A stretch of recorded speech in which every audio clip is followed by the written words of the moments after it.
কালক্রমে আমার ভাগ্য খারাপ বলেই আমি মেনে নিয়েছিলাম যে আমার ভাগ্যে নাই, তাই আমি হতে পারিনি। সবাই এ ব্যাপারেই অবগত আছেন, জানেন। তবে কিছুটা আবার ভাগ্য ছাড়াও বলতে হয়। যেমন গত টার্মে দুইজন উপজেলা মহিলা ভাইস চেয়ারম্যান পদে নির্বাচিত করেছেন এবং 2 জন পুরুষ ভাইস চেয়ারম্যান পদে নির্বাচন করেছেন, আর 2 জন উপজেলা চেয়ারম্যানই নির্বাচন করেছেন। যার পরিপ্রেক্ষিতে আমরা কেউ সফল হতে পারিনি। আপনারা এও জানেন যে আমার এই পদে, মহিলা ভাইস চেয়ারম্যানের পদে, আমার পাশের গ্রাম, অর্থাৎ আমার গ্রাম দুর্গাপুর, তার পাশের গ্রাম গোয়ালগ্রামেরই একটা মহিলা নির্বাচন করেছিল। সেটা আমার পাশের গ্রাম দেখেই হয়তো সেই প্রভাবটাও আমার উপরেই পড়েছে। এরপরে কাশিয়ানী ইউনিয়ন থেকে যিনি নির্বাচন করেছিলেন মঞ্জু আরা, উনিও আমার পদে নির্বাচন করেছিলেন, অর্থাৎ সেটাও আমাদের এলাকায়। অতএব আমি সামান্য ভোটে হতে পারিনি। যিনি হয়েছেন তিনি 30,000 ভোটে নির্বাচিত হয়েছেন, আমি 27,000 ভোটে আগাইছিলাম। সেই হিসাবে আপনাদেরও মনে হয়, শুধু আমার মনে হবে সেটা না, যে আমার এবার অগ্রাধিকার ছিল যে আমি নির্বাচন করব, এবং সেটাও না।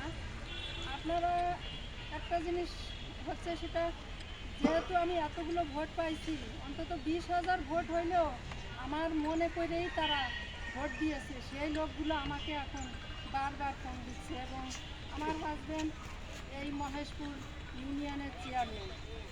সেই হিসাবে 14টা ইউনিয়নের যে চেয়ারম্যান আছে, অনেক চেয়ারম্যানও আমাকে ফোন দিয়ে বলতেছে। আজ হয়তো এই পরিপ্রেক্ষিতেই আমি দুটি কথা আপনাদের জন্য বলছি আপনাদের সম্মুখে, যে আমি নির্বাচনটা করতে পারতেছি না।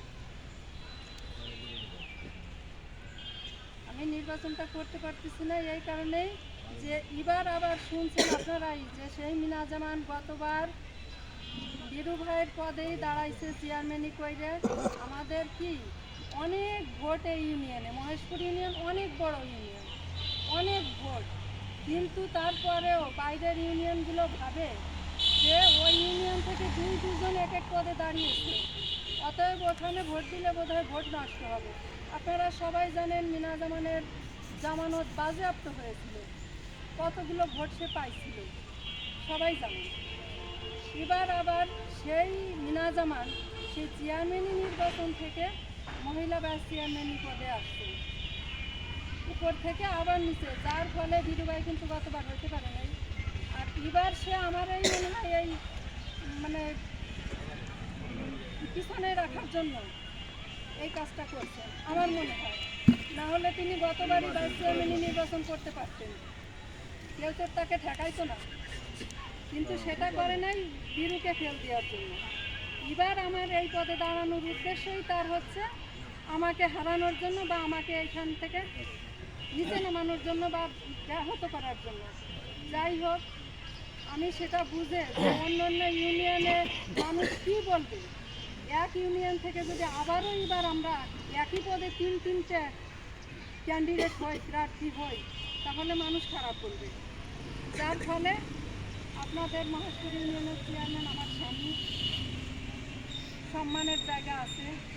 আমরা এমন কিছু করব না যাতে করে আমাদের মুখ ছোট হয়।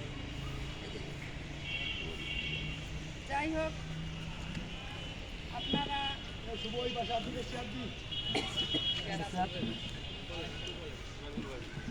এমন আপনারা এমন কষ্ট নেবেন না। আগামীতে হয়তো দেখা যায় আমি বেঁচে থাকলে আপনাদের এই পদে দাঁড়াইতে পারবো, যদি আপনারা আমাকে সমর্থন দেন। আমি আমার বক্তব্য দীর্ঘায়ু করব না। সবাই ভালো থাকবেন, সবার সুস্বাস্থ্য দীর্ঘায়ু কামনা করে আমি আমার সংক্ষিপ্ত বক্তব্য এখানে শেষ করছি। জয় বাংলা, জয় বঙ্গবন্ধু, বাংলাদেশ দীর্ঘজীবী হোক।